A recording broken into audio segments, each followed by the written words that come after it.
So our next speaker is INYAKU Tomoya from Japan. He has been a food movement activist, and he now is based in Tokyo and Okinawa.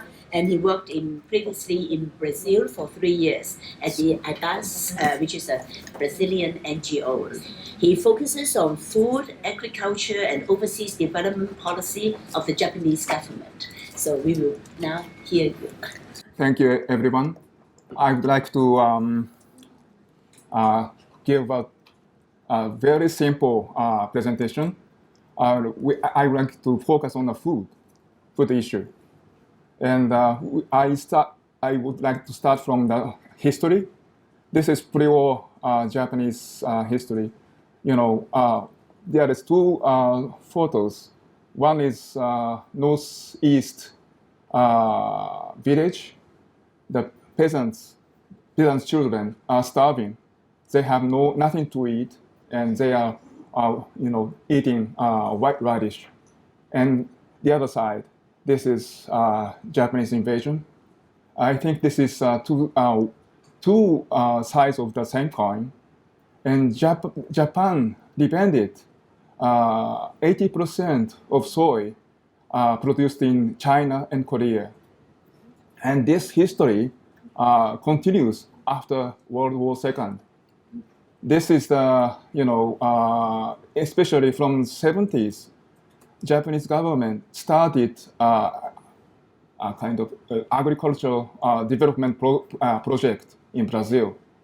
And they are opening a huge area for monoculture of soy. And this monoculture, soy plantation expanded, and this map was made by Syngenta. Brazil, Argentina, and Paraguay and Bolivia is republics of soy. And this is what Japanese government made it. This is cultivation, harvesting GMO soy in Brazil, destroying the environment. And it is now destroying Amazon and Cerrado. Cerrado is a Brazilian savanna region. It's a vast region. And that you see, this area are Amazon. Most of the area are forests. And this area are Cerrado. And Japanese companies are operating in this degraded area. It means that Japanese companies are destroying forests in Cerrado and also in Amazon. And this is the latest version of the development program. It's MATOPIBA. It's an abbreviation of 4 states, of Brazilian states: Maranhão, Piauí, Tocantins, Bahia. That it says that MATOPIBA kills the Cerrado, the savanna, and its people, indigenous people and traditional people. And this is the poster made by Christian churches. The soy from Mato Grosso do Sul is one of the states of the Brazil, has a blood of indigenous children. But these soybeans are imported to Japan. Now, a large part of soy are imported to China. So we are eating it without knowing it. People are saying that don't buy it, don't eat it. But if we can change a little bit of our food system in our country, this will take a great difference. And Japan and Brazil are trying to reach Africa. This is the current project going on in Mozambique, Pro Savannah. They are going to make a huge area for soy planting for export. So we had a meeting last year inviting farmers from Mozambique and also from Brazil to stop this kind of development projects. By the way, what is our foundation of life? How we can live, and where we get energy on this planet? I think large part of source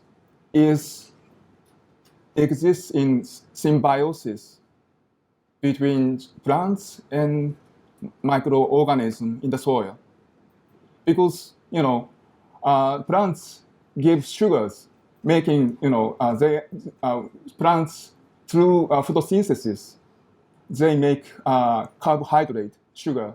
They give it to the soil microorganism in the soil, and microorganisms give it back minerals to plants, so they live together.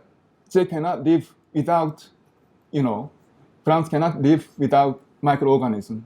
This kind of relationship is called symbiosis. This can give us energy. This can give us mineral. Without mineral, all people will die. So this is quite important. And also, this can, with this symbiosis, the soil can hold water and nutrition. That's the foundation of our lives. But this is, the roots. You can see many white lines. These are, what is this? These are not roots of the plants. This is called mycorrhizal hyphae. It's not plant. It's a microorganism. This gives 90% of water and nutrients to the plants. Without it, plants cannot live.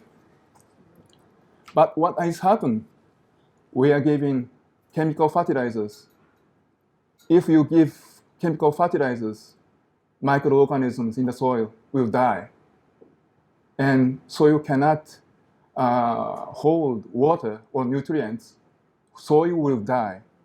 And scientists say that within 60 years, world soil will be over, will be extinct. What we can do? What happened? Why we use so huge amount of chemical fertilizer in our agriculture? It is because of the war. Like, nuclear bomb becomes nuclear power plant. Bombs becomes chemical fertilizer. Bioweapon become agrochemicals. And now companies are monopolizing seeds. This is how the seed companies consist in now. Only 4 companies, 70%, they monopolize the seed. And what is happening? We are facing 6 extinction. Human race will be extinct in 2050.